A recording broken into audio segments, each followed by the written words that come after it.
RC Underground Radio. Yes, I realize I look like an idiot with this mustache, and I'm okay with it. The ultimate podcast that covers everything RC. You don't need to cut anything either. You can just call this the raw, uncut episode. We can leave it at that. The raw. Yeah. Are you drinking dollar store soda again? Quit spending your money on RC stuff. You can buy some name brand soda.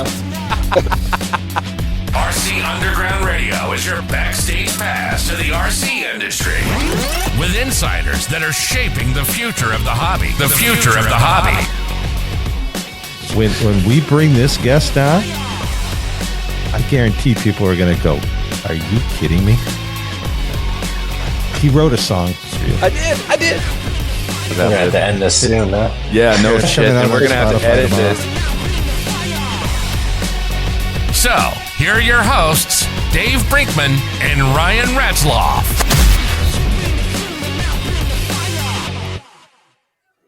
All right, so where were we? Day 4, 3, Thursday? We're on 3. Yeah, just finished up 3. Day 3, I'll just tell you, day 3 for me sucked. I was bottom of the barrel in street stock.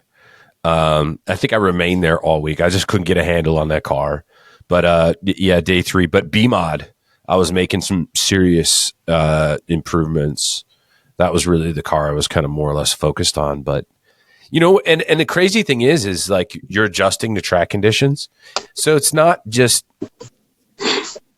like you just throw your car down, take the battery out and go walk away and have all this time. You can't.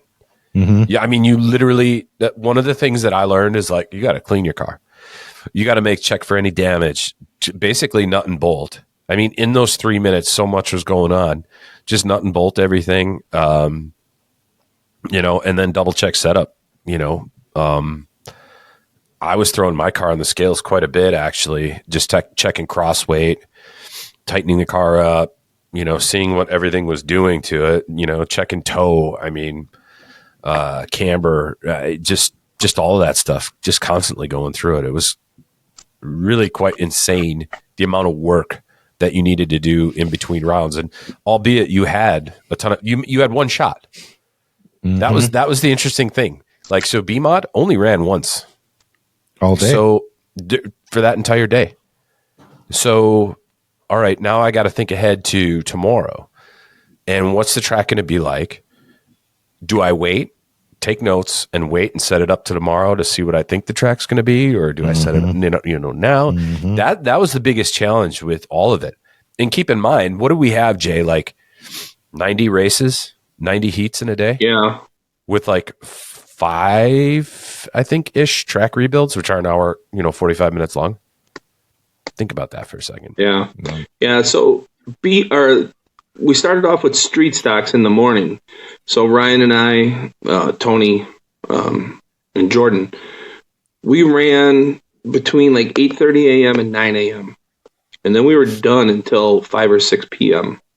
So you have all those hours, and some, which I don't understand because you have a ton of time.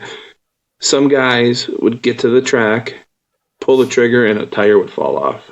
They forgot to tighten a wheel nut, or spur gear stripping because they didn't set the mesh right. They changed a pinion gear and didn't set the mesh right. I'm like, there is no excuse for that. You got 8-9 hours in between rounds. Go through it, like Ryan said, everything, every nut and bolt. You had plenty of time, but yeah, there was a lot to do. Even though you're in the building for all that time, it probably, at some points, because you're going through that checklist of items, does it seem like it goes really fast, or does it seem like it's dragging? Yeah, you have 8-9 hours in between rounds, but you come off the track at 8:30 a.m. You start cleaning, going through your car, making changes. Oh man, it's lunchtime already. It goes quick. Well, and to that point, you've been up till about midnight the night before, right? And you're working on 4 or 5 hours of sleep. So, I mean, thankfully for us, we were 2 minutes from the track. So, there were a couple times that we just roll back to the house, take a little 20-minute snooze on the couch or in the bed or whatever, pop right back up because you need to get your B-Mod ready or whatever else, your wingless car ready. that was, I mean, it seems like a lot of time, but it's not. It's not when you're prepping everything and getting it ready to go. It's almost good that it's spread out for you that way, right? That it was one in the morning and then one late in the afternoon, so you could keep those cars prepared and then do the cleaning process of the car that you just finished with. Yeah, I mean, for me being a less experienced racer, for me that definitely helped. It gave me the time I needed to get everything dialed in.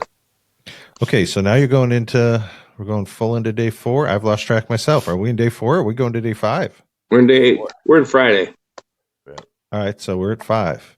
So what makes the difference now? Now, each day, obviously seeding, that makes sense. And then now you're starting to run your heats, right? And now what's happening in terms of, I got to turn up the wick because I need to be here for Saturday. Does Friday a big differential in that? Yeah, that's your last qualifier, so that's your last chance to move up into the mains. I think I started the week, I was going to be middle of the pack, D main.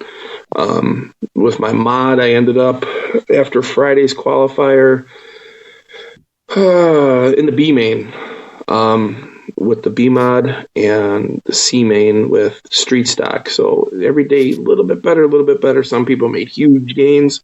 Some people, had issues, mechanical issues, and then knocked them down. You can shoot up real quick or you can shoot down real quick. So towards the end of the week, you got to be on point. Well, that probably lined up good for you, right, Ryan? Because as you said, that car is starting to come in. You're starting to get more experience on the track. And so you're probably looking for a big day on Friday, right? Yeah. I was certainly needing it in street stock, and it just never came to me. Again, car was out to lunch. I don't want to say I gave up on it, but it was most difficult for me to drive, and I know why. Jason, keep your mouth shut. But the B mod was definitely the one I was more focused on. It moved up quite a bit. I actually, so D main pimping in street stock at 2024 RC Chili Bowl, but made the C main or qualified in the C main for SCB mod. So I was super proud of that. I mean, that was the first car that I ever bought. I put it together myself. I did everything on that car myself. So I was really happy to, put that thing in the C main. So pretty proud of that. So now when we're talking the A main, B main, C main, any move ups? Does anybody bump up, or that's where you're at? Oh, I think Jordan was in the D main with his street stock. He had a lot of problems. The poor guy, I think he only finished a couple races all week between his 3 cars. Just bad luck, mechanical issues. He can drive, and his cars were freaking fast.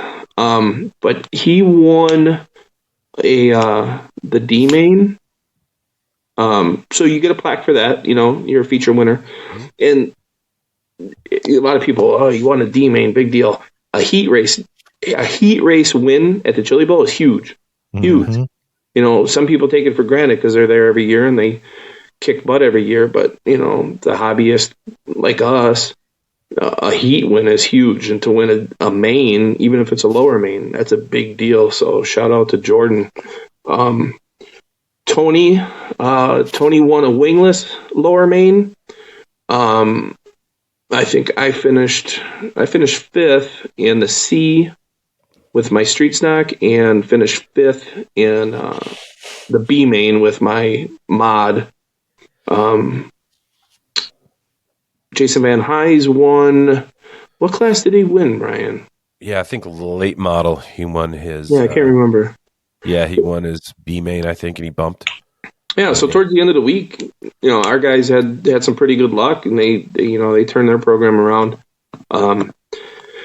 Murphy hit on it in his pre-Chili Bowl podcast. You got to go down there with zero expectations. Go down there, have fun, do the best you can, obviously, learn, and you come back and you just have a book of knowledge that you didn't have before, just by talking to people and watching and absorbing what everyone else is doing.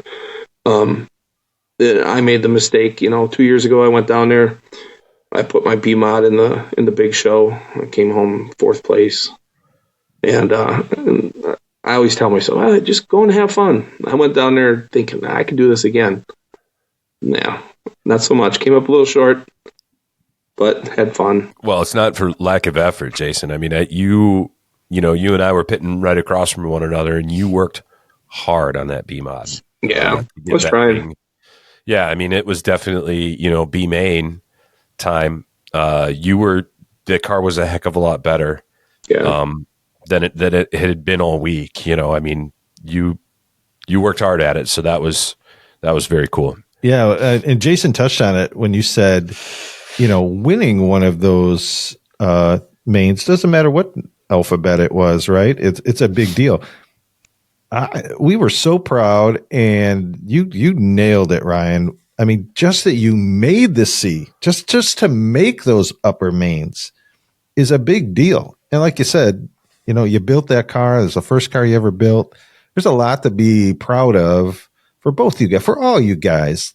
Going down there and doing it, making the best of it, and having a great time, and getting all this experience that you're going to come back to Wisconsin now, and you're going to attitude better look out. Oh, I'm mopping people at attitude. Believe that. You leave that B mod at home, Walecki, because I'm going to smoke you, homie. Here's the thing. There's a lot of trash talk. RC Chili Bowl is the biggest dirt oval event in the country, and Scotty Ernst does a fantastic job. That entire crew, they're phenomenal. It is really it is the coolest race I've ever been to, and probably will ever be at. But the thing of it is like, you've got us amateurs, and then you've got the pros, right? So you've got 2 levels of talent. And then there's everything in between. The thing that I struggle with is, I've always said, and Murphy's actually the one that's always said this, we're just racing toy cars here. But for a lot of these guys, it's, they've got deals with manufacturers and so on and so forth. I get it. But listen here, pro driver, okay? I'm going to do my best to get out of your way. When you're coming, and I know you're faster than me, I'm going to get out of your way. But here's the deal. I can't get better if I don't race against you. You make me better. You force me to watch your line. You force me to try and hook a chain to your bumper and run what you're running. So I'll just say this. I'm not going to get into all of the stuff that, was going on during the week. Oh, I will. Okay, well then, hey, the doors, I'm going to kick the door open. But what I'm saying diplomatically here is that the only way I'm going to get better is to run with those big dogs. I mean, we've got some great drivers out at Attitude, Trackside, so on and so forth. But RC Chili Bowl it's the premier race. And I'll be damned if somebody's going to tell me, oh man, well, you're last in street stock. Well, then you know what? You come out here and do this, right? You come out here and say, I can't do any better. Or you try it. You just go out and try it. You know what I mean? So I did the best I could. I learned an absolute ton. I accomplished my goals, and I ran with the big dogs. And I don't think I pissed anyone off. In fact, I had people, drivers that I was in heats with. Hey, thanks for moving for me, because I know I can't. Why would I screw up their race? I raced a lot actually with Haley, and I got a picture of. Well, it's Justin. It's actually Justin passing me, but I like to tell people it's me passing Justin. That is a good picture. It was awesome. But, hey, even he was like, hey, man, thanks. Hey, dude, you're quicker than me.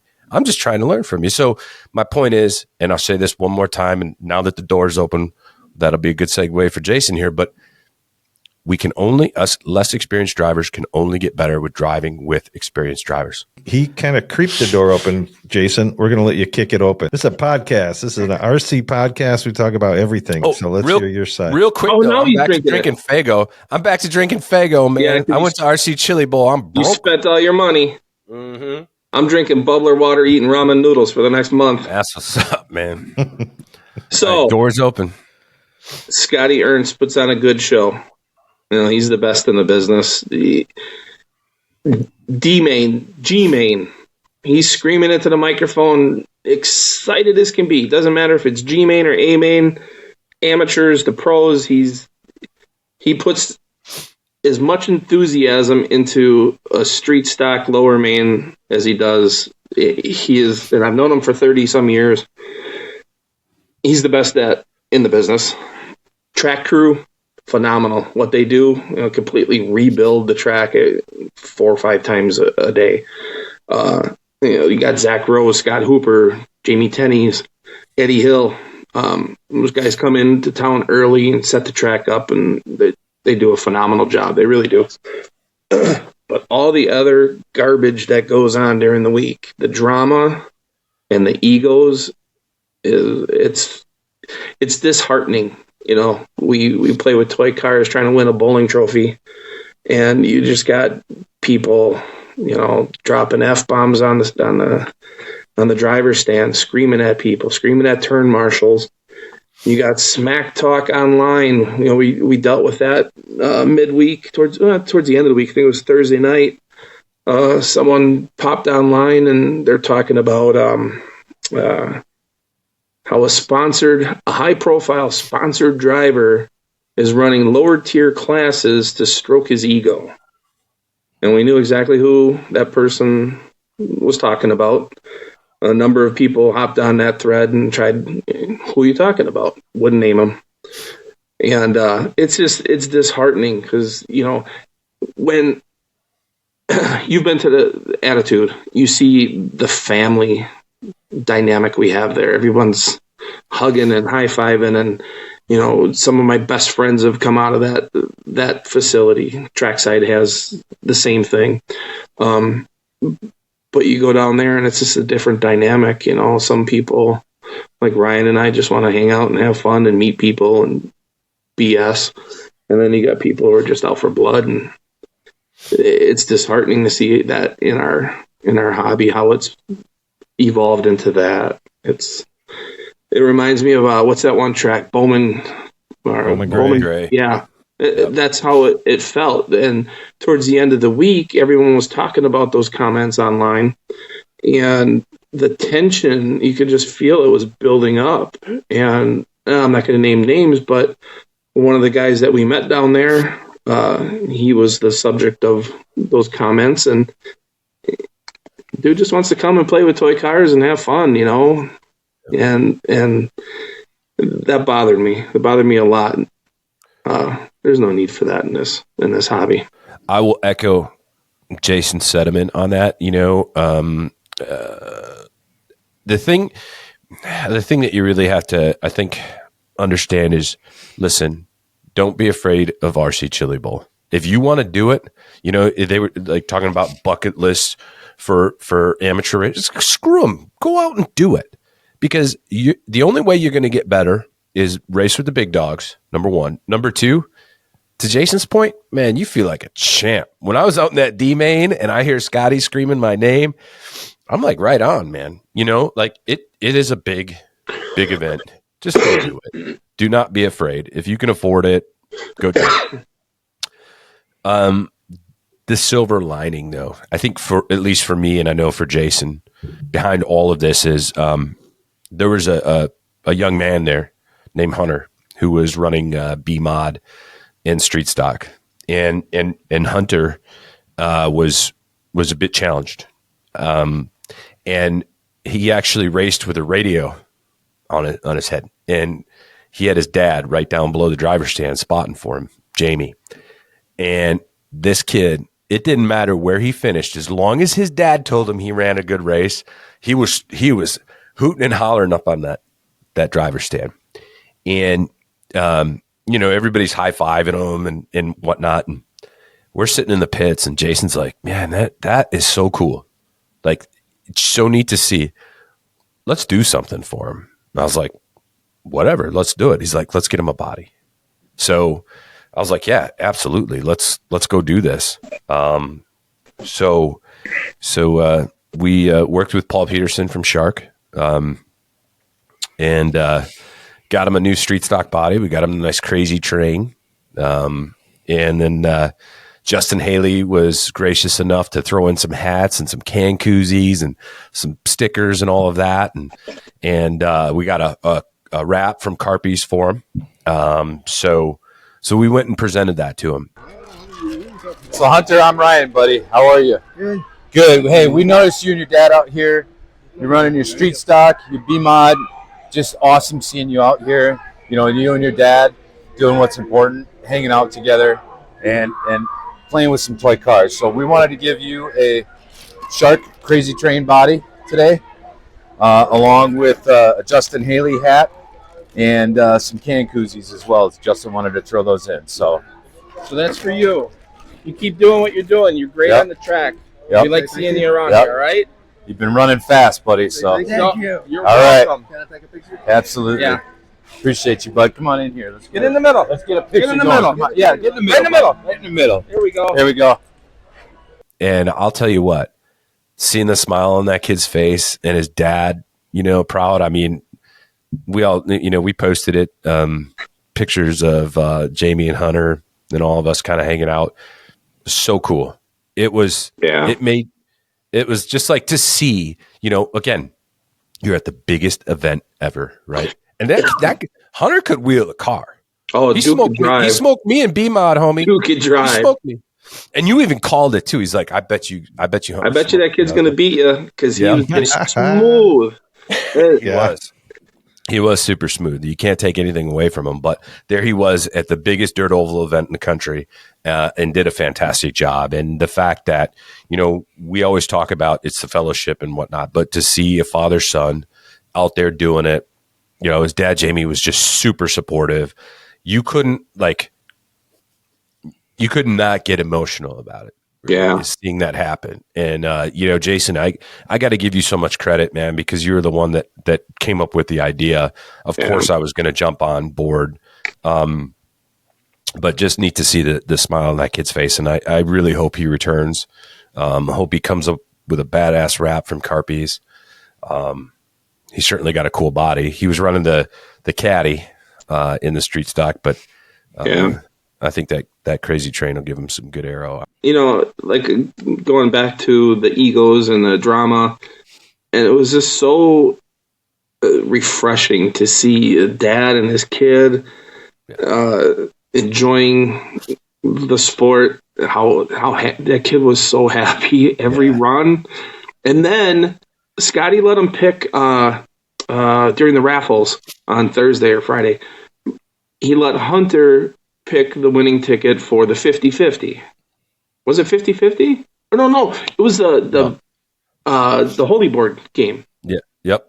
So Hunter reaches in, pulls out a number, and Scotty asks, "Well, who won?" He goes, "Me, I won." I was like, man, this kid is this. He's got it figured out, And Jamie was cool. Dad just wrenching on, and I didn't get the guy's name who was pitting with him. Big country boy. Yeah, I didn't get him. Super sweet. Just, I mean, it was cool, So, and it took all like the week of all the drama, the crap talking, and just being frustrated with trying to get your car dialed in. It took all of that away. Yeah. You know what I mean? It's like, man, we are here to have a good time, and we are here to meet good people, and we did. Mission accomplished,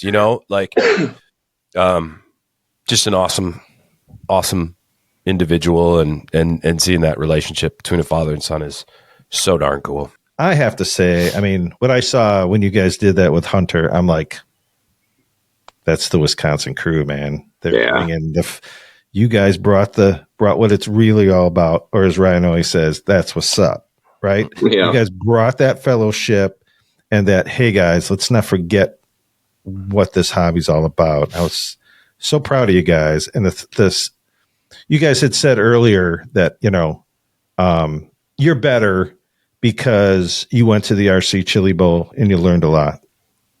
I think the RC Chili Bowl learned a lot from you guys being there, because that you did that, you represented, and you did everything right. You did everything that I know Scotty envisions of this race, right? He can't help it when it gets off the track and the drama is going to happen. Screen scratchers are going to scratch, right? They're just, they hide behind their keyboards and they click. They've probably never been in the building or could even do it, right?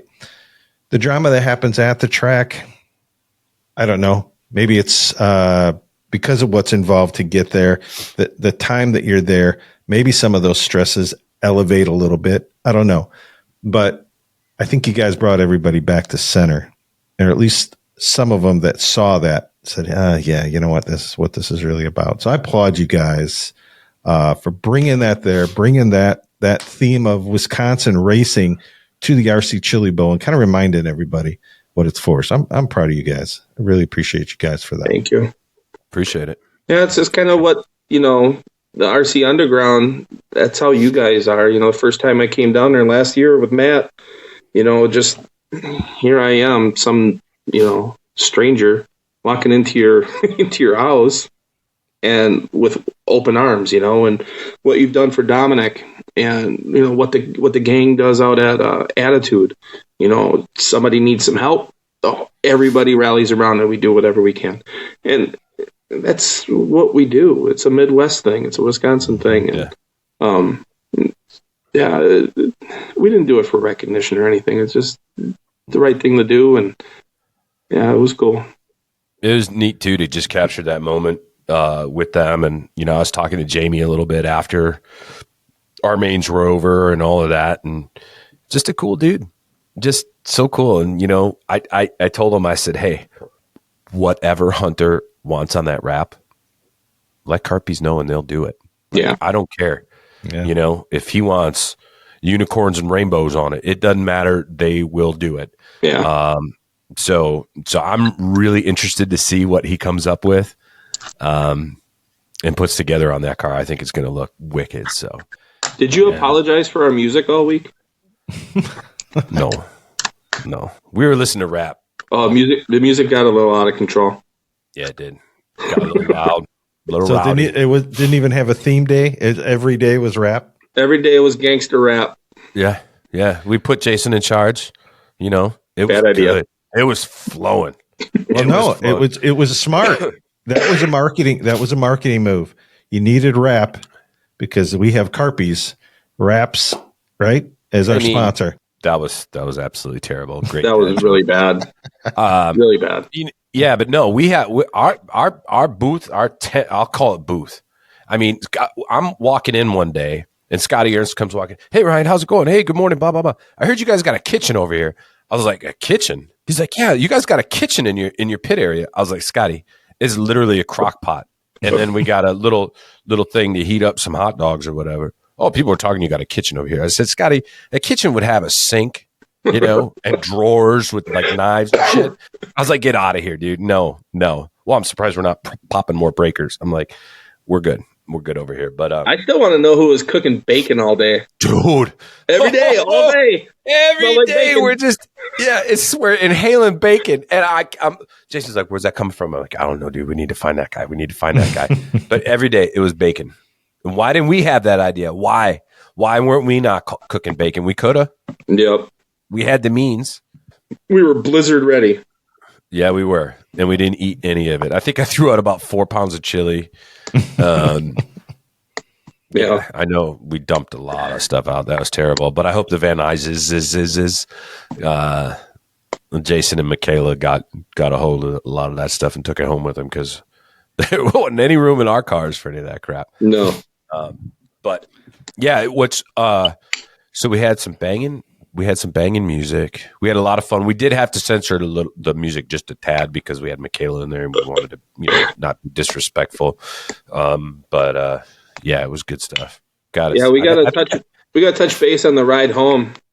My GPS wasn't working, and Tony doesn't like doing the speed limit. I'm an old grandpa, So Jay likes to go about like anywhere between 65 and 75 miles an hour. Okay, that's his comfort zone, right? Hey, folks, are you looking to gain that extra tenth at the track? Are you maybe hoping for a few more ladies in your pit area? Well, listen, I'm sorry to say, Carpies can't work miracles in those departments. But here's the good news. The folks at Carpies can definitely help you become the ultimate toy car nerd, just like me. How, you ask? With their custom wraps and a killer collection of official RC branded merch. So while Carpies can't promise to shave a tenth off your lap time or bring more ladies into your pit area, They can save you 10% on your next order with promo code RCU10 upon checkout at carpys.com. Use that promo code RCU10 upon checkout for 10% off. Ryan and Tony don't like doing the speed limit, and I'm the old grandpa of the bunch, so I'm rolling along at like 48 miles an hour. Tony on my tail, I couldn't even see his headlights, finally dropped back and just booked it, knowing that my GPS wasn't working. So they took off, they did their thing. My GPS is still ding, ding, ding, freaking out.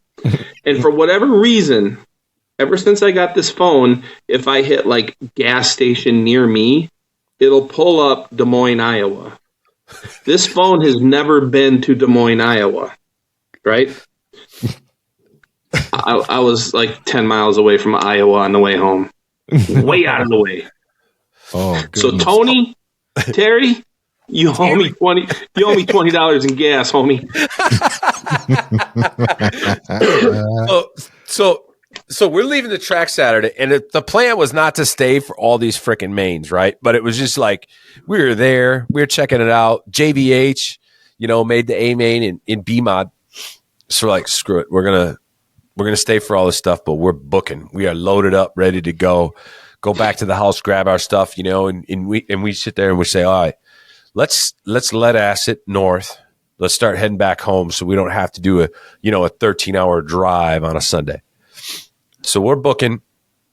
Somebody says, stay in Lebanon, Missouri. Lebanon, Missouri.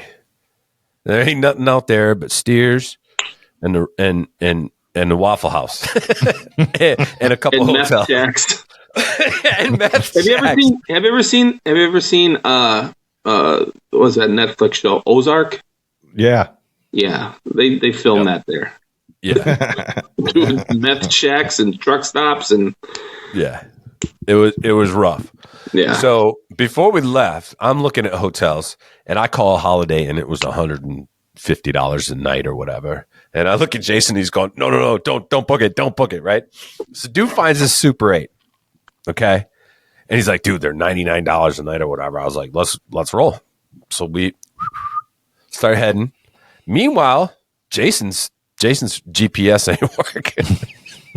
And Terry calls me. Now, just so you guys know, we all call Tony Terry. It's a long thing. It starts way back at Attitude, and Dom's actually the creator of all that. He's the one that calls everybody by different names.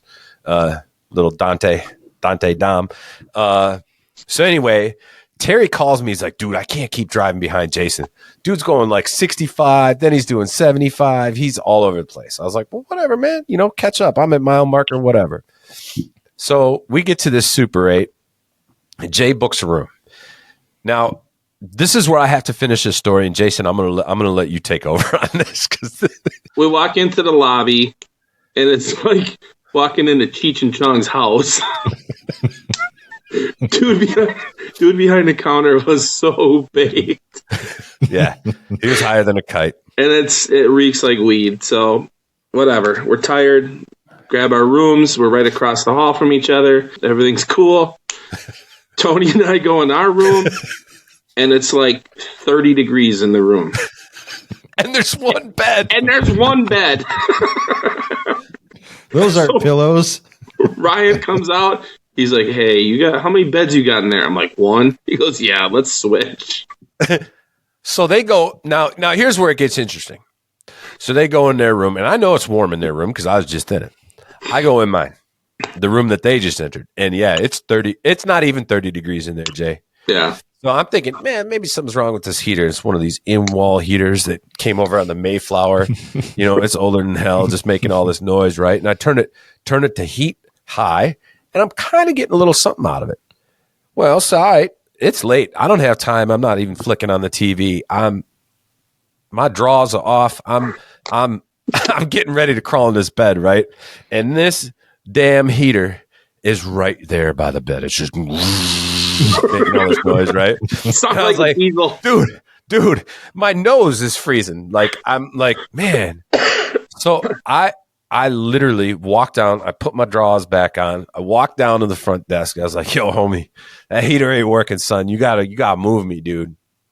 He's like, oh, I'm really sorry for that, right? So Go traipsing up the stairs. There's no elevator in this place, so I had to carry my bag up, which weighed about 987 pounds. So I move over to the next room, get dethroned again, get in this bed, and I mean, it was the worst. Now, did you take a shower at that hotel? Yeah. I'm 6'1", and that shower head, I think maybe hit about 5 foot. It was so low. I'm like, how do I even wash my damn hair in this thing? But these dudes text me. They don't even tell me. See, this is the whole running thing of the week, too.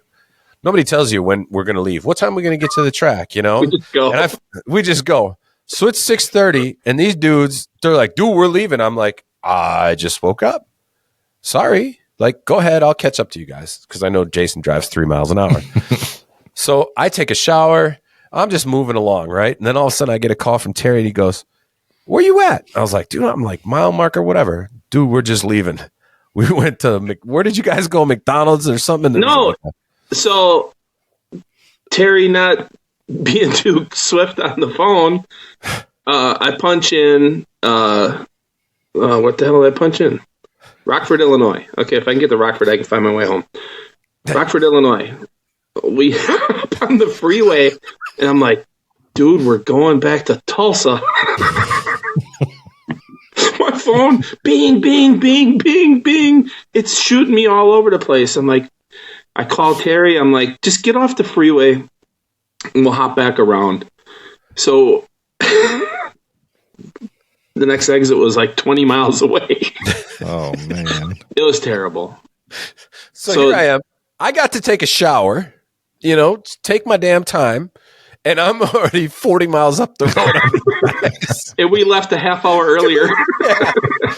It was great. It was perfect. The moral of the story is don't follow Walecki wherever you go. Don't follow Walecki, and Terry doesn't know how to work a damn phone.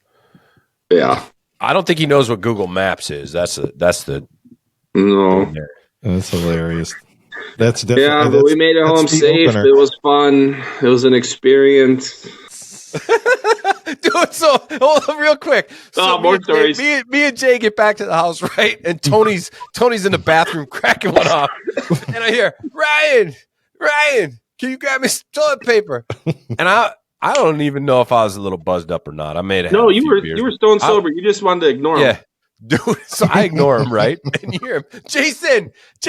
I was like, and I'm trying to tell Jason, yo, Jay, don't respond. Don't say anything, but I'm laughing. I was like, just shut up and let's let him stew, dude. Let's have him walk out with his drawers down around his ankles. So Tony's texting me the whole night, right? Blowing up her phone. Guys, I need toilet paper. It's like, man, don't you check your inventory before you sit down? Right. Like that's the first step, right? Yeah. So we let him stew in there for about 15 minutes or so. We're sitting in the kitchen having a beer. He's freaking out. Thought he was stuck in the bathroom forever. We should have told him to use a sock or something, Scoot on the rug. No, don't do that. That would have been a big mess. Yeah, that would have been my security deposit. Did you get that back, by the way? Yeah, I don't know yet. All right, fellas. All right. Well, we didn't think that episode 1 could be beat, but episode 2 has been crazy. I think we could just turn this into the RC Chili Bow Underground podcast because these stories are good. And if you're like me, you don't want to hear them stop. So we either got to send these boys back there next year or we got to find another race to send them to so we get more great stories because, man, this has been fun. So, again, great wrap up, guys. Thanks so much for joining us. All right. Thank you. Yep. Thanks, guys. Thank everybody for tuning in to RC Underground Radio presented by Carpies. And we'll see you again next week. Next week's going to be tough to beat this one, though. Thank you for listening to the RC Underground Radio podcast. Be sure to like, subscribe, and tell your fellow racers about the show. Tune in again next week for more RC content.